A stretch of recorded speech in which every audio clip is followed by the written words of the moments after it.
everyone, once again to our bi-weekly meetup, the Learn and Grow meetup. And today we have a very, very special guest. First of all, I think everybody knows me here. If you do not know me, my name is Loomba. I have a real estate investing firm. We invest in commercial real estate. And today I have my very good friend, Sherry, with me. Dr. Sherry, actually. So a little bit about Dr. Sherry. Dr. Sherry is a psychologist and a certified high-performance coach, empowering entrepreneurs to turn their dreams into reality. With a personal passion for real estate since 2007, she guides other professionals in the industry, collaborating with large mentorship programs like the Michael Blank organization. I was actually asking her earlier before we got started about this organization, and they are doing amazing work there. She's also an owner and a leader in the coaching mastery community. She's based in Wyoming, and then she loves to travel extensively. She just went to Kenya for a month-long trip with her family, and then she had tons of fun. And today she's with us.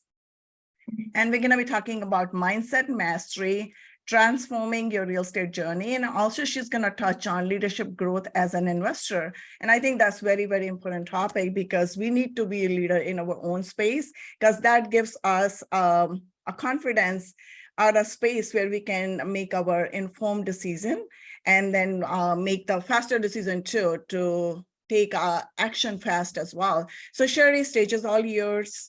And you prefer the gallery view, so we're going to keep the gallery view so we can make it an interactive session.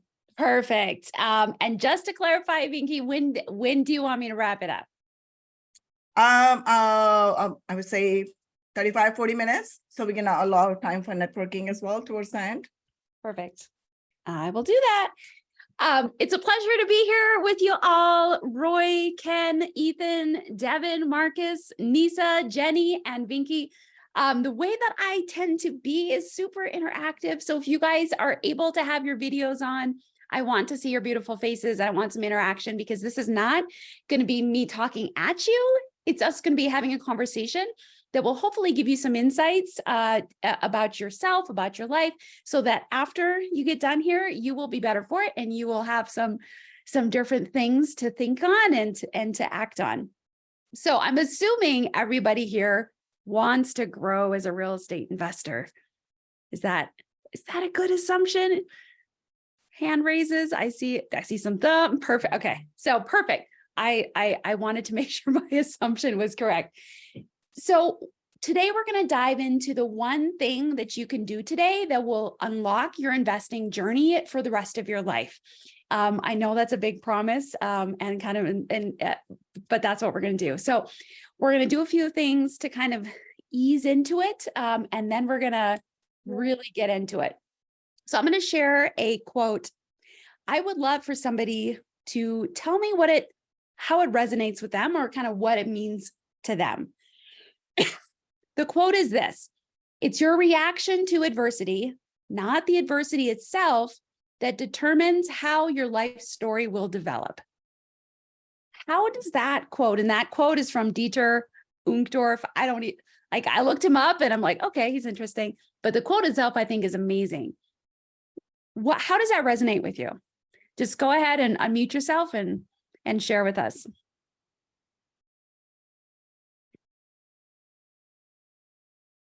I think whatever's in the mind, we have a tendency of following.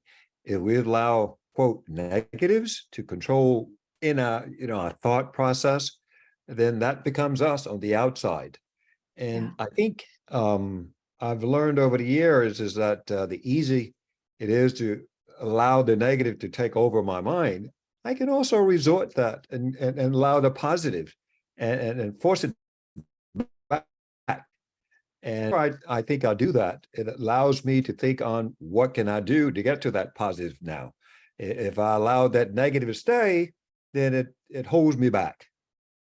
I love that, Ken. Thank you for sharing that. I love that we can recognize that, well, if we allow the negative, why can't we also allow the positive? We have a decision about how we react to something. So it's not the thing itself that causes reality. It's our reaction or our response to it that really is the factor on kind of what happens in life. So as we go through, thank you, Ken, for sharing that.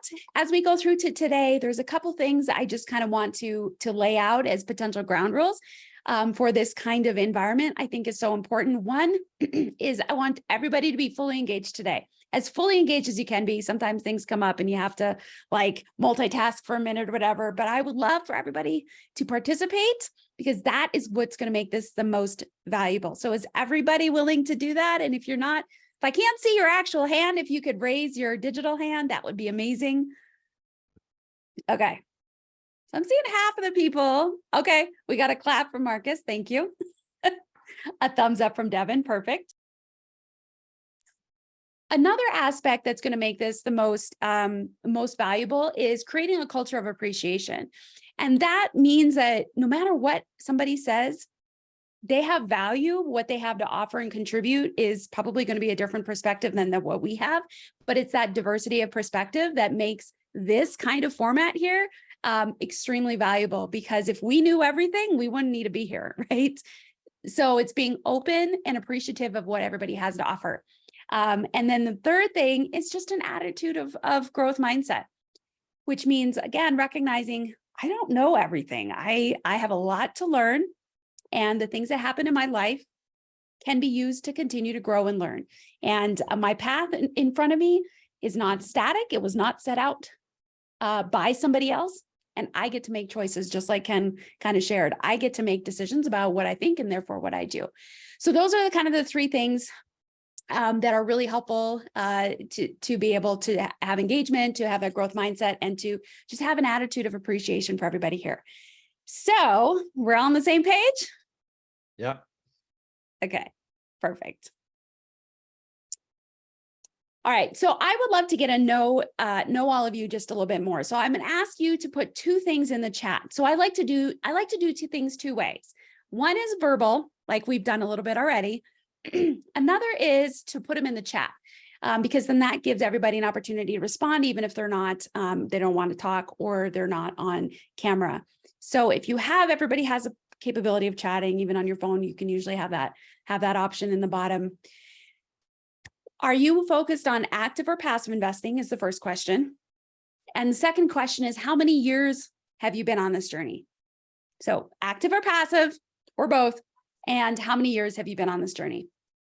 So if you could just type that into the chat, that helps me get to know you a little bit more and who I'm speaking to, and for you guys to get to know each other.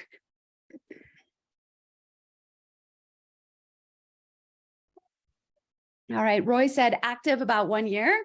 Fantastic. Vinky says she's done both and she's been at this for about 4 years. Kevin says both, about 2.5 years.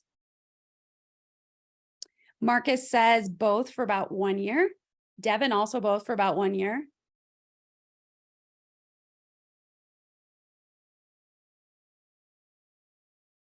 All right, so if the rest of you could continue to put that in, I'm going to pay attention to that. I would appreciate to kind of hear that. So I want to spend a couple minutes doing a visualization with you.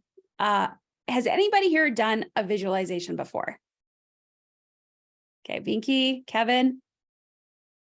Would either of you, Jenny, I see your hand, Jenny. So the three of you, can anybody share, like, what is the value of visualization? And the reason I'm asking this is because when I did my first visualization, I was like, what is this? Like, this feels a little woo-woo. I don't really understand what, the value or benefit of it. So I would like to hear somebody kind of share what their perspective of the value of doing a visualization has been for them. Jenny, go for it. So one of the things I have taught, I learned is that imagine an act and you visualize your act. Imagine it. And you set a goal. That visualization comes to reality. Perfect. And so what Jenny said about imagining something, then it's more likely to come to reality. There's actually a lot of science around the positive impact of visualization. The weird thing is that our brain doesn't really understand reality versus imagination. And so even when we imagine something, our brain starts to change, our neurotransmitters start to fire, and our brain all does these weird things. based on that thought. And so going back to what Ken said about, well, we have the idea, we have the ability to think negative, we could think positive. With the visualizations, it's like capitalizing on thinking about things that maybe haven't happened yet, but you want to happen. And you're priming your brain to already be responding as if it is or has happened. So there really is some really valuable things about it. And it also unlocks some creativity along the way. So we're going to do a little visualization. If you have the ability and the desire to close your eyes as we run through this, it's just going to be a couple minutes. That would be best, because if you can try to avoid some of the visual distractions, even me as I'm flailing my arms around. So close your eyes and we'll just take a couple minutes. All right. So as you close your eyes, or keep them open if you want, I want you to imagine yourself in 5 years from now. Imagine that all of the hard work and the dedication and the time and the property analyses that you're doing now are materializing and helping you achieve exactly what you intended. 5 years from now, imagine yourself laying in bed, waking up, you open your eyes, and you have the entire day ahead of you. Exactly where you want to be is exactly where you are. Imagine the country that you're in. Imagine the people that are around you. Maybe it's family, maybe it's friends. Imagine that whole day that's ahead of you, you are able to do whatever it is that you want to do. You have complete freedom. And as you're laying in bed, getting ready to get up for the day, and you're thinking about this incredible freedom that you have created over the past 5 or more years, just notice how you feel about that. What emotions accompany that recognition that you are doing exactly what you want, and you have created this over the last 5 years.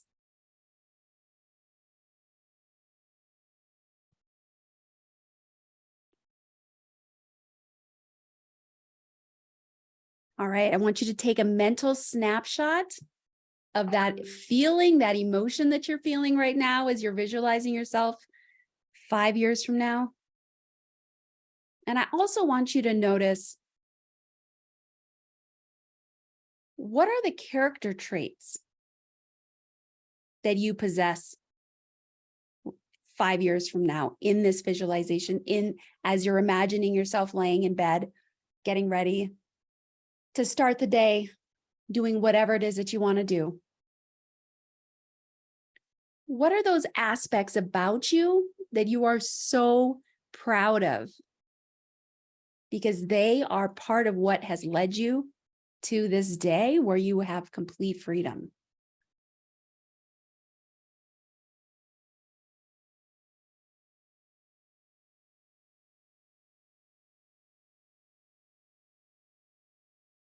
And as you notice those traits that you've developed, note those in your mind. Take a deep breath of gratitude and appreciation for your ability to have created this.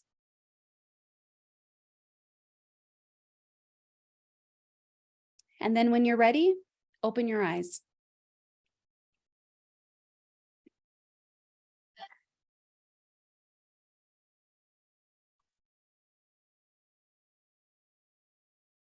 As you were imagining yourself 5 years from now, and imagining that emotion of laying in bed, knowing that you have the ability to have that complete freedom for the day, what were some of the emotions that came up for you? Feel free to unmute yourself.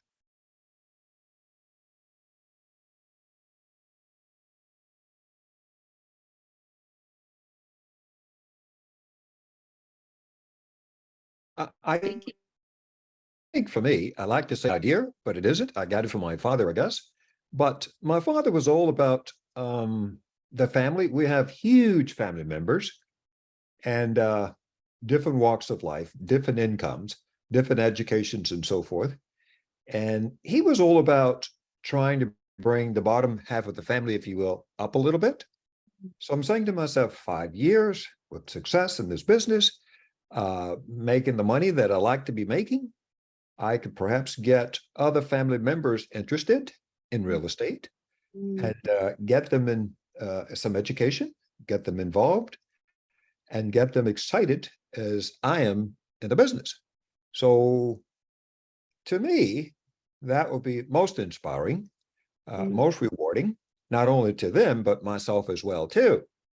And to think that I've had an impact upon their lives and their future and families, that would really give me a great deal of benefit.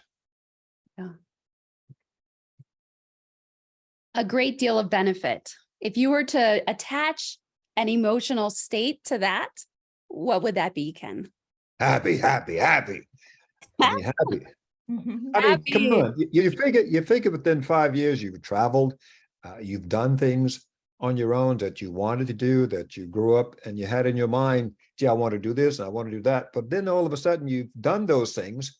Yeah. So now you need some new priorities in your life. I'm saying to myself, you need some new interests in your life to inspire you for the next 5 years, if you will. Yeah. And so that would indeed, I think, help me if I could get some family members into the interest and in this market, in this business. Yeah, I love that. You have a strong value around being able to share your wealth and your wisdom to the benefit of your extended family. Yeah. Yeah. And it sounds like that's a generational value that's been passed down to you. That's awesome. Thank you for sharing, Ken. Who else would like to share? I think for me, it was more like a sense of contentment. Mm. So, but at the same time, like Ken mentioned, you have to raise the bar. You have different goals, different aspirations, because you have upgraded yourself and you came to a little bit higher platform in your life. So now your flight is gonna take off from there. And which is like, gave me the sense that you never get there. You have to enjoy the journey too, at whatever level you are. And kind of, if you look back, it's kind of, oh my God, I got here, lessons learned. So what I have learned from the past, that it's going to help me, propel me faster to get to the next level. Mm-hmm. You're on mute, Sherry. Thank you. I said, I love that. Contentment. Contentment is one of those really interesting emotions, especially when we talk with and when you're around high performers, because there's this duality around, I am content, and at the same time, I want to do more, be more, have more. There's always like this desire, this growth desire. So I just love that high performers tend to recognize that I can still be a driver for change and growth, and I can be content at the same time. I love that. Thank you. Yes, Devin. Yeah, so I was going to say inspired. Like in the next 5 years, I believe that life as we know it is going to change entirely. And my ambitions are, after completing my master's, to pursue a doctorate program. So hopefully I can grow my education and learn more about commercial real estate and grow my actual business in the music industry. Awesome. So the strong emotion for you is feeling inspired or being inspired, and probably also inspiring other people, because it's hard for us to be inspired without it oozing out on other people, which I think is so neat how that works. As you are all thinking about that emotion that comes in 5 years with the success, what are some of the traits that you have as that person in 5 years? traits that you have cultivated, that you have created in yourself. And yes, if you guys can, if you want to share them, also I want you to put them in the chat. Vinky, did you want to share? Yeah, sure. I felt like more compassionate.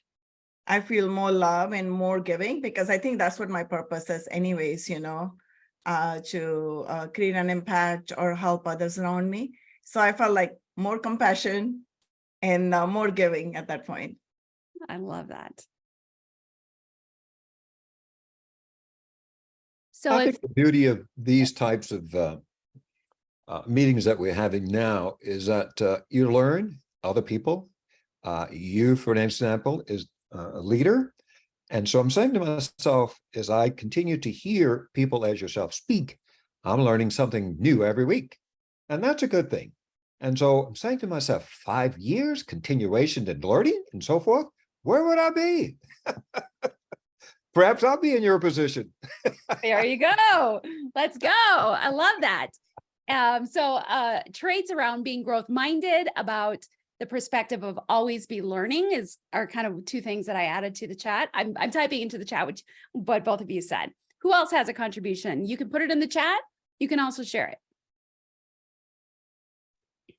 Yes, I would say leader as well, and kind of experiential, because as going with my last comment, a lot of things have changed, and I feel that we're going to have to adapt, and with that, a lot of new traits come up. So, kind of that experiential leadership is definitely where I can see the next 5 years.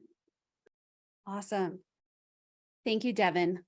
So being a leader, and that in of itself that could take hours to unpack, what specifically the traits that go into being a really solid leader. But you also mentioned being experiential, which I love. Any other additions to add at the moment? I mean, there's endless number of mounts.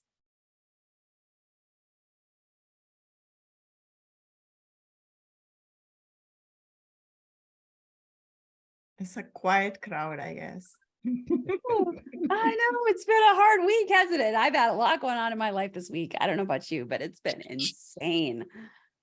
But I'm glad to be here. I could say blessed, gratitude, fulfillment.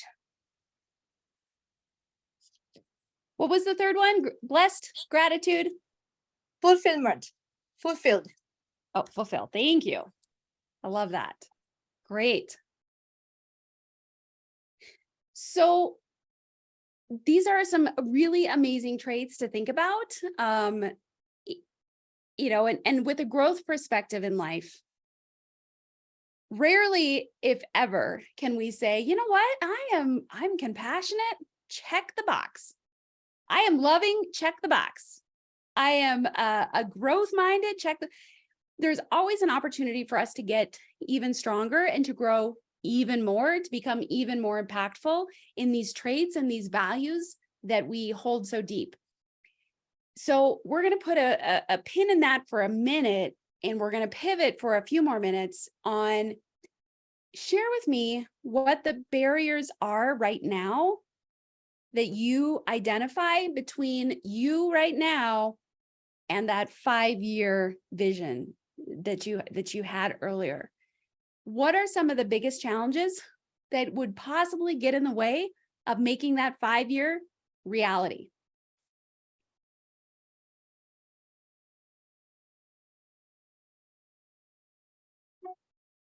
I think most common ones I can share, because everybody's so quiet, is just like, am I doing enough? Or am I good enough to get there? These are the common traits that people have. Do I know everything to get there? Or how do I get there? So I think when we have all these feelings, we are just kind of struggling and trying to focus on struggle, how should we get out this vicious cycle? Thank you. Am I good enough? Am I doing enough? Do I know enough? Yes, those are 3 pretty powerful potential barriers. What other barriers are you experiencing? I would say kind of supporting that statement is like planning and discipline, because you have a goal in life and you put all your energy towards it, and one little thing comes up and throws you off, you don't have the correct planning in place, then the discipline, you could have the best discipline in the world, but it's not going to go through as you expected. So having like that creativity also helps out, and like a backup. Okay, so I might have missed a couple things. I heard you talking about the importance of planning and having discipline, because you were saying that not everything kind of goes the way we expect. And so is it maybe a lack of planning in its entirety that maybe throws a person off? I would just say like exterior circumstances, like they may have a plan that makes sense then and there, but as time goes on, it may look illogical later because of advancements in other fields or external threats to their own plan. Okay, great. So sometimes there's, things out of our control, external circumstances that can get in the way and kind of have the potential to derail our plans. I think that's a very, very good point, because I was about to say something of that nature too. I was not in the business 2008 and 2009, but certainly I'm here now. And of course, we all are going through the increases in mortgage rates, lack of housing, increased cost of taxes, increased cost of insurance, all those negatives, if you will, that perhaps impacts upon the investing in real estate. So I'm saying to myself, this period is allowing me an opportunity to learn, so that the next 5 years, I would have gone through this one, and hopefully I would have learned and gained and be in a better position, so that when I see this or experience this next 5 or 10 years, whatever it may be, the background would allow me to be in a better position to take advantage, not from a negative point of view, but from a positive. I mean, they're always positive, even with the negatives are there. How to take advantage of these types of circumstances and conditions that we're in right now. Yeah, thank you. Yeah, unstable economic factors absolutely is something that as investors, like we know this so well. Yep. I cannot control what the feds do and then what the resulting impact is. Don't we wish we could? So those are all really, really, real life factors that can completely impact where we are in 5 years. But going back to our original quote, it's our reaction to adversity, not the adversity itself, that determines how our story is going to end up. If we harness that one belief that we actually can respond or react to things in a way that increases the likelihood of us having the outcome that we're going, or that we're working on doing, if we can harness that one belief, that can change everything.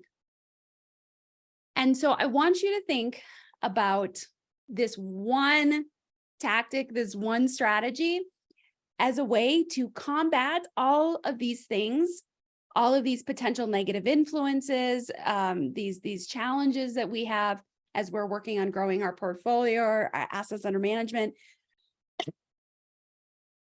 And the question is, if I was even more blank, and the blank is going to be the character trait that you saw in yourself in 5 years from now. So let's say for Vinky, hers was compassionate. One of hers was compassionate. If I was even more compassionate in my life today or tomorrow, what would that look like in relation to that challenge that we're having, that barrier that we see? And so maybe let's say maybe it's raising money. Maybe, I'm looking at my 5 year out, and I'm like, man, I have this amazing life I'm like excited about, but man, I stink at raising money right now, or I feel like I'm struggling at it. And it's like, that's the barrier from me getting me here to getting me there, is how am I going to get people on board on these deals? Because I don't have enough money to take down a $20 million deal. So how am I going to raise money? Like, that is the thing that I identify as my biggest barrier. So the question, if I ask myself, okay, Sherry,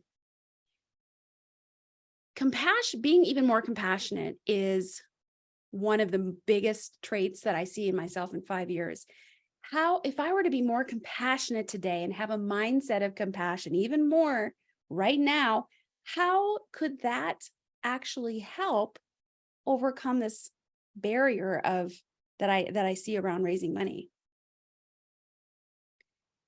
It's an interesting question. Well, it is, and I think it sort of brought me to the point.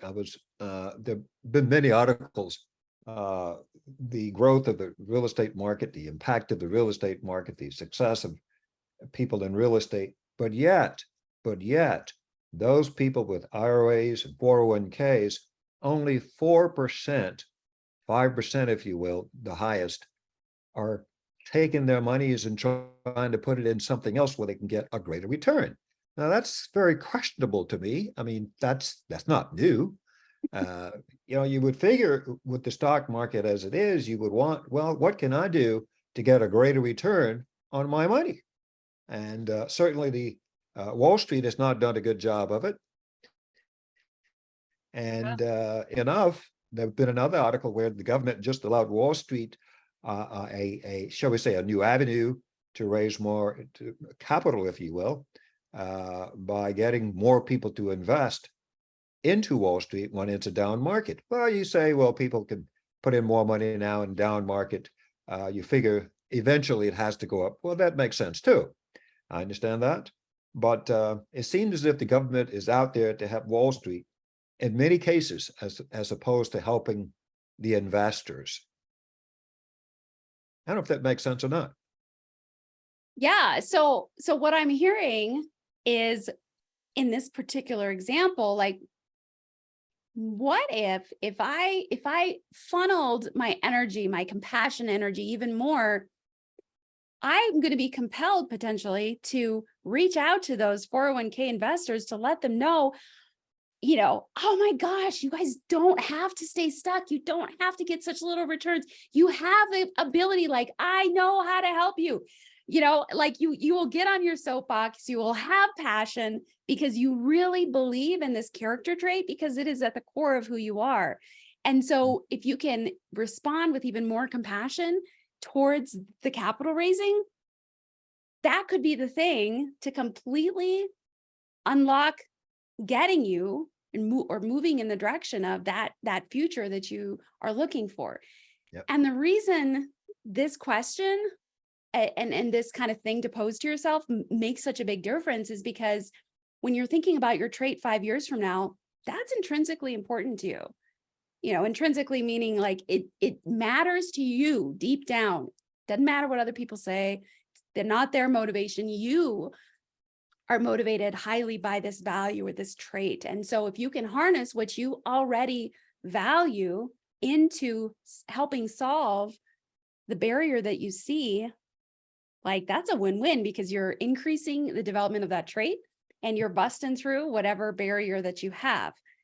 Now, sometimes you need to get a little creative, but it is a really powerful question. So again, the question is something like, if I was even more blank, I use the example of compassionate, but maybe if I was even more growth-minded, if I was even more wanting to be, that's maybe a servant leader, to be more specific, kind of the servant leader model, or if I were to even express more gratitude, how would that impact whatever it is that you see as a barrier? Who would like to volunteer? Because, like we do in school, the more examples that you can kind of run through to kind of get your brain greased to this new way of thinking, or kind of solidify the idea around this, the better. So who would like for us to kind of run through that question with their trait and with their challenge? The more that we can really work at embodying who our best self is, the traits, the characteristics that we see as our best self in the future, and then draw those into today and ask ourselves, okay, so for example, for me, one of my characteristics or traits that I see myself being even more in the future is being bold. saying what I believe without caring what other people think. And courage is kind of wrapped into bold for me, but like saying and doing things, even though I'm not 100% sure. And for quite frankly, this right here, being able to be with you here and doing this coaching, I don't know how it's going to go. You know, I'm doing my best. But this, for me, this is an example of kind of stepping into boldness. And so when I think to myself, man, there's this, I'm an investor as well. I've been investing for 16 years. Kind of more recently, I've been doing the larger deals. And I've got a commercial deal that I'm looking at. We're almost to the point of doing an LOI, and it's like, it would be like a 30 million deal, 35 million. And that's a big capital raise. And so I asked myself, okay, Sherry, that freaks you out. But if I acted with more boldness, because that's who I want to be, what is the bold Sherry going to do today that maybe I wouldn't do otherwise? It's going to be having more conversations with people like, hey, you want to invest $1 million? Do you want to invest 500, whatever it is, but it's going to be asking and reaching out with boldness, because bold is what I'm trying to be. So that's an example from my own life about who do I want to be and how do I pull that into the now? Because if I do that, that's going to quicken the pace of me becoming that person that I want to be. And if you're the person that you want to be, those external factors, all of these barriers that we experience in our life, they're probably not going to be a big deal anymore. Well, we will have new barriers, as we grow and bigger things happen, and we're grown for that. But what you're experiencing now is probably not going to be that big of a deal. So that is where I'm gonna put a pause in things. I would love to hear, kind of based on this conversation, what is the biggest insight for you today from this conversation? It can be anything. So my kind of takeaway is from this conversation, I felt that we had a future SWOT analysis of kind of our traits and characteristics.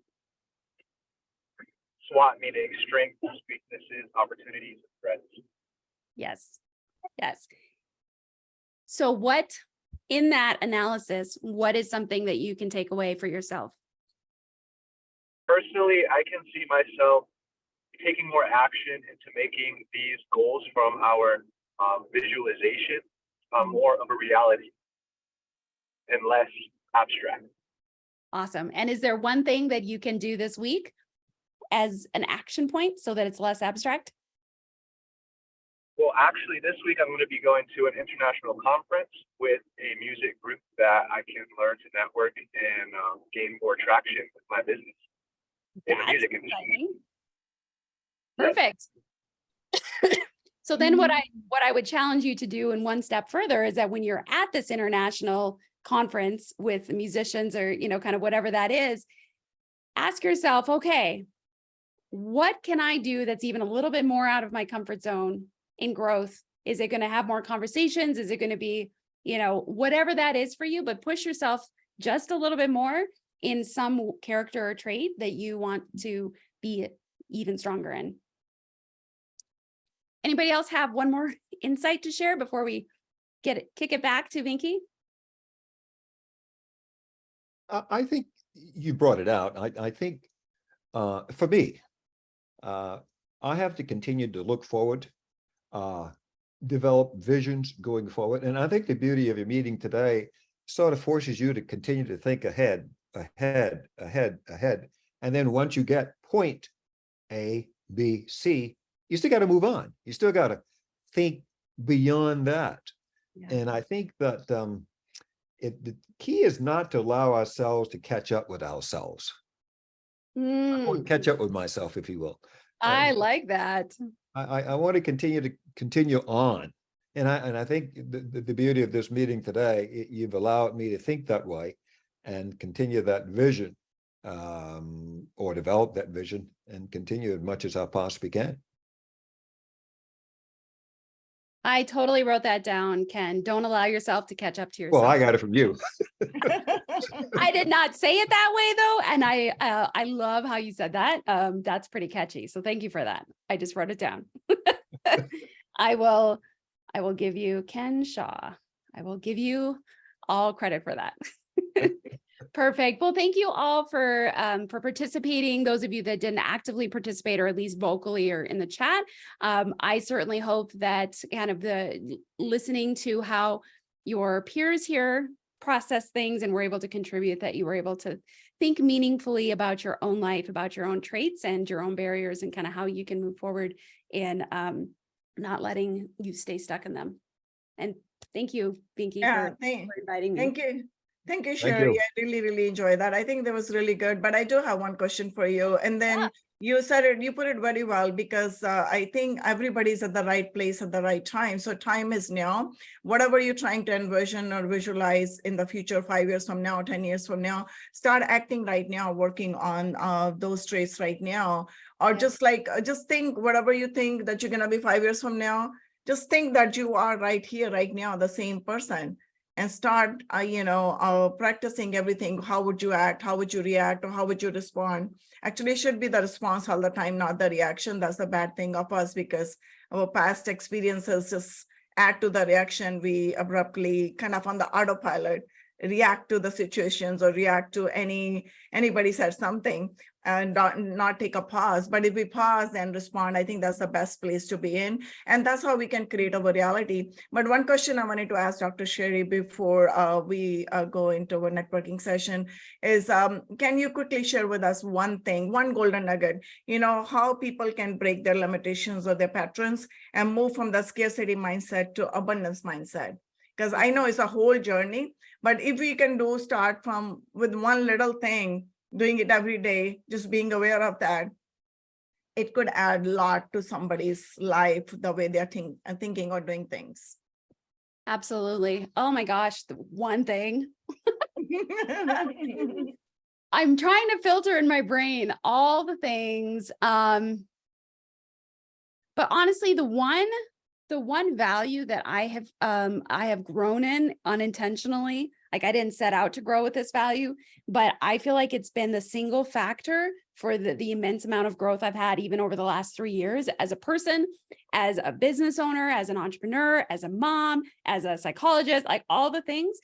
It is being in community with people that you trust, that you respect, and that are in some ways ahead of you. Doesn't mean everybody has to be it, but when you're in an environment where you can be real and you can get feedback and you'd be like, oh, I'm really struggling today.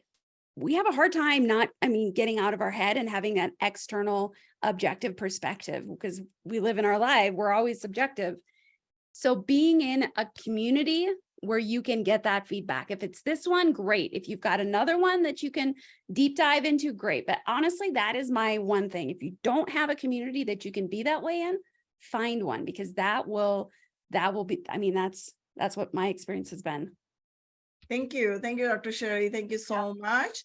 And I really appreciate you being with us today.